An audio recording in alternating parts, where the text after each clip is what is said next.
आज ये कुछ क्वेश्चन हम डील करने वाले हैं जिसको वर्ड यूसेज कहते हैं। जैसे कि ये क्वेश्चन है, इसमें बताया गया है कि एक शब्द में दे रखा है, इस वर्ड को 3 अलग अलग सेंटेंसेस में यूज करके बताया गया है। तो आपको ये बताना है कि इनमें से कौन से ऑप्शंस में, मतलब कौन कौन सी स्टेटमेंट्स में इसको करेक्टली यूज किया गया है। तो आप वीडियो को पॉज करके एक बार आंसर दे सकते हैं और मैं उसके बाद इसको समझाता हूं। तो आप वीडियो पॉज करके एक बार इसको सॉल्व करने की कोशिश कीजिए, मैं फिर बताता हूं।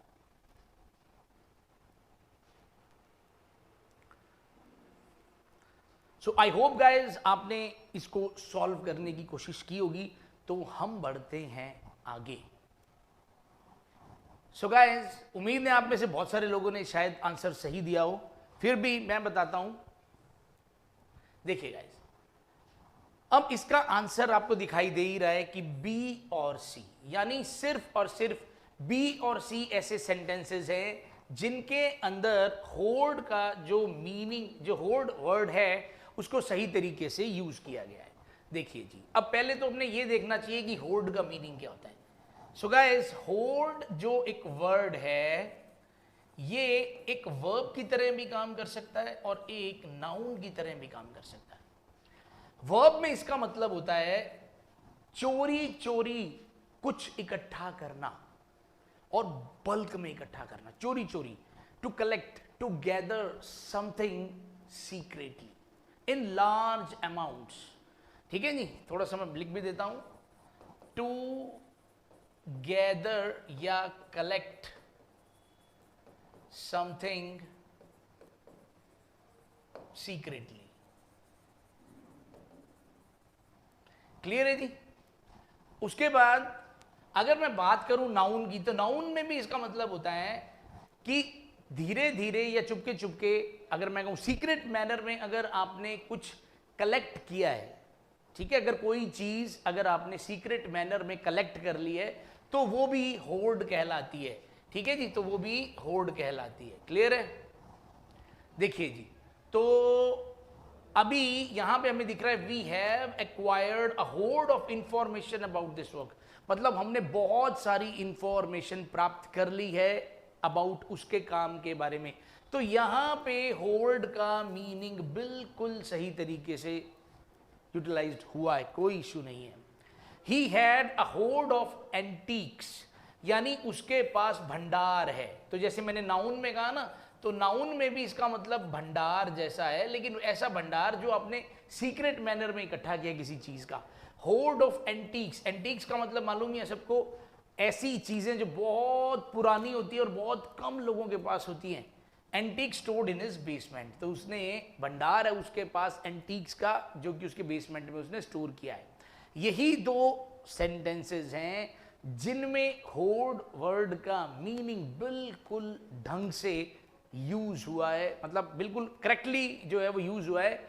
और यहां देखिए, अ होर्ड ऑफ फैंस, देखो, a horde of fans surrounded him.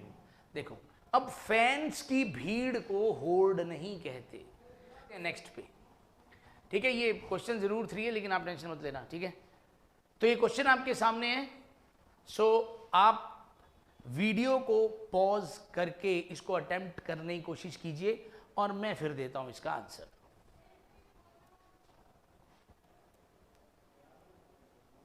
चलिए गाइस, तो मैं इसका आंसर देता हूं। देखिए, सो आंसर आपके सामने है। Exact answer is A and B. सिर्फ ए और बी स्टेटमेंट्स ऐसे हैं जिसमें बेट शब्द का करेक्टली यूज किया गया है। तो जैसा कि मैंने पहले बताया, भी हमें देखते हैं कि बेट का मीनिंग क्या होता है। देखो जी, बेट भी 2 काम कर सकता है, वर्ब का भी, नाउन का भी। वर्ब में इसका मतलब होता है टू ट्रैप, टू ट्रैप यानी जाल बिछाना, जाल में फंसाना। ठीक है जी, जाल में फंसाना। और नाउन का मतलब होता है ओनली ट्रैप, यानी सिर्फ जाल। ठीक है जी, तो ये इसके 2 इसके मीनिंग हैं।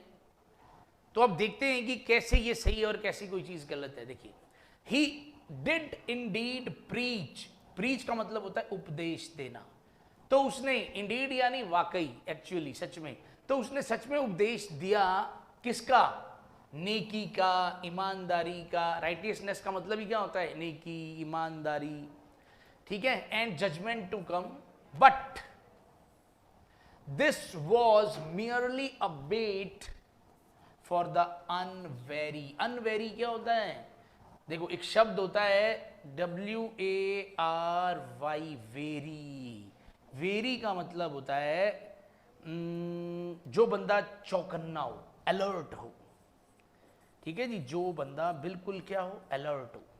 और इसका उल्टा क्या हो गया, अनवेरी, यानी जो बंदा अलर्ट ना हो।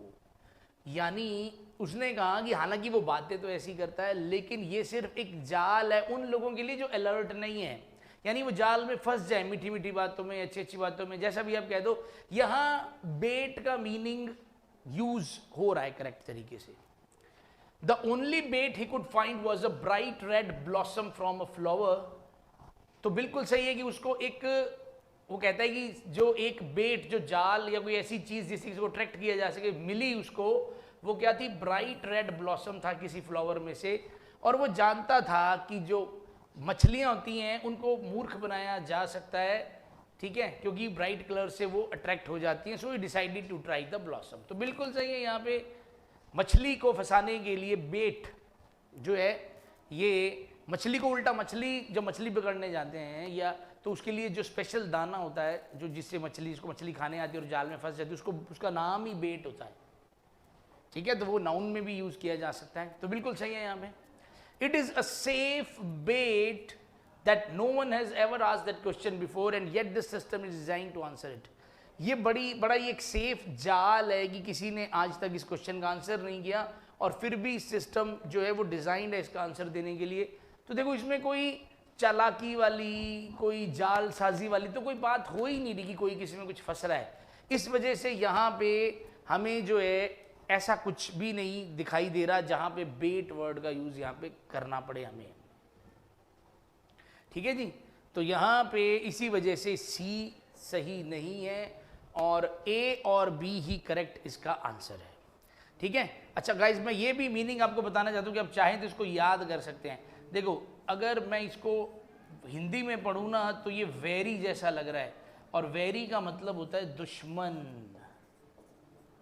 ठीक है जी, दुश्मन। तो यहाँ पे देखो एक शब्द आ रहा है वॉर, WAR वॉर, और यहाँ पे अगर हम इस शब्द यहाँ तक ले तो आरी, मान लो वॉर हो गई है और कोई आपका एक दुश्मन आरी लेके आपको मारने के लिए घर से निकल चुका है, तो अब ऐसी सिचुएशन में वेरी यानी दुश्मन, अगर आपका कोई दुश्मन आपसे वॉर करने के लिए रेडी है और वो आरी लेके आपके पीछे भाग रहा है, तो उस टाइम आप अलर्ट ही रहोगे, ठीक है। ऐसी बहुत सारी स्टोरीज हैं हमारे पास जो आपको बैच में मिलेंगी, क्योंकि ऑलमोस्ट हर वर्ड को हम स्टोरी से ही याद करवाते हैं।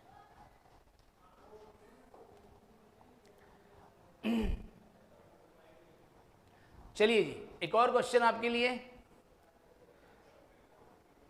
सो लाइक बिफोर, आप वीडियो को रोक के अटेम्प्ट कीजिए, मैं देता हूं आंसर। चलिए, so guys, B and C is the right answer. सिर्फ बी और सी ही में ही इस स्टेटमेंट को, करंट शब्द को बिल्कुल सही तरीके से यूज किया गया है। देखिए जी, करंट्स आर ड्राइड ग्रेप्स। देखो अगर आपकी थोड़ी सी जीके अच्छी है तो शायद आपको पता होगा कि जो ड्राइड ग्रेप्स होते हैं,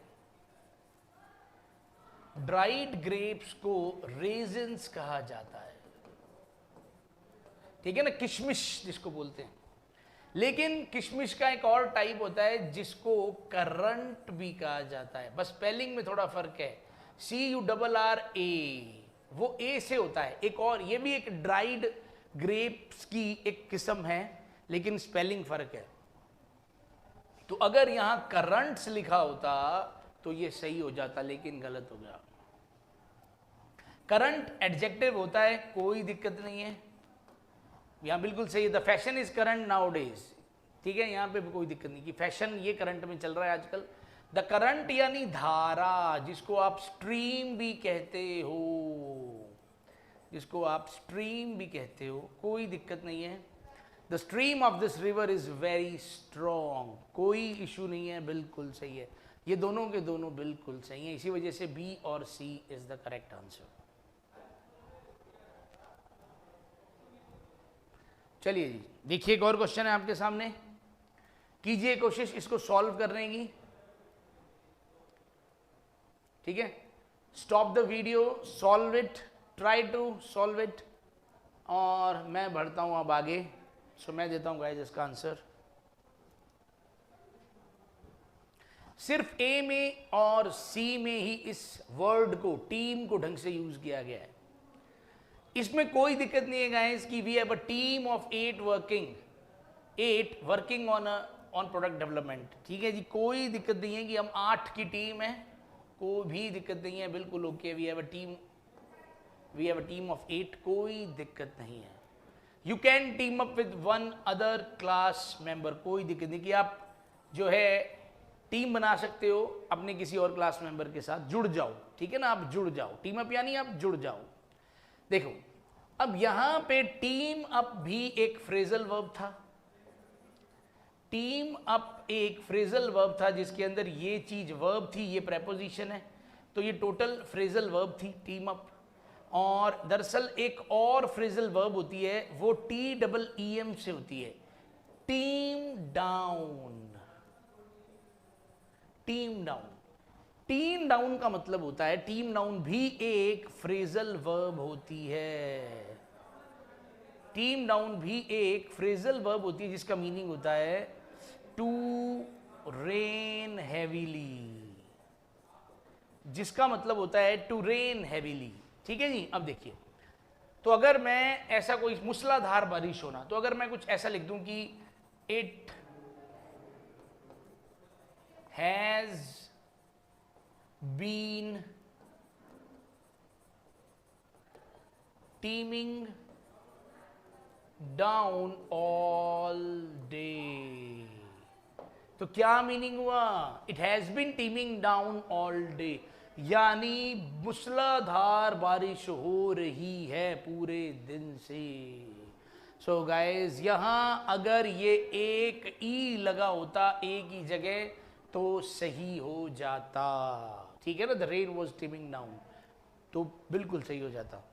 ठीक है जी, तो देखो आपको साथ साथ सब कुछ मैं समझाने की कोशिश कर रहा हूं कि ये क्या चीज़ है, क्या पार्ट ऑफ स्पीच भी साथ में आ रहा है।